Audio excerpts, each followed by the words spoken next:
Dahil nga ni po walang magkakatay ng manok, ako na lang, buti na lang ako'y marunong magkatay ng manok, ako na rin ang natadtad. So, ayan na nga ni po at tayo ay mag-uumpisa na.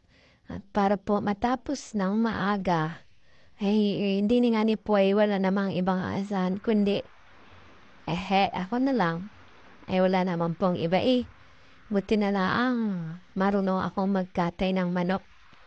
Meron nga ni pong iba, may asawa na, hindi daw sila marunong magkatay, ay takot daw sila. Lahat naman pong bagay, pwedeng matutunan eh. Kung gugustuhin mo lang talaga, di ba? Kaya naawa daw sila sa manok, may buhay daw. Ay anong gagawin? Binigay ng Diyos yan para kakatayin, para kainin ng tao. Wow! Ako nga nung una, pagkatay ko ng manok, parang ako'y naaawa, mapapaiyak-iyak na ako. Pero nung masanay na ako, wala na, baliwala na din. Kaya siguro, kaya nung alam ng iba na marunong ako magkatay, ako na ang pinakakatay. Ay hala, bakit ganun?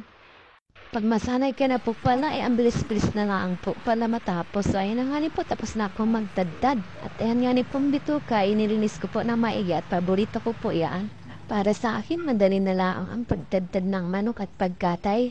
Kaya maraming salamat po sa panunood. God bless!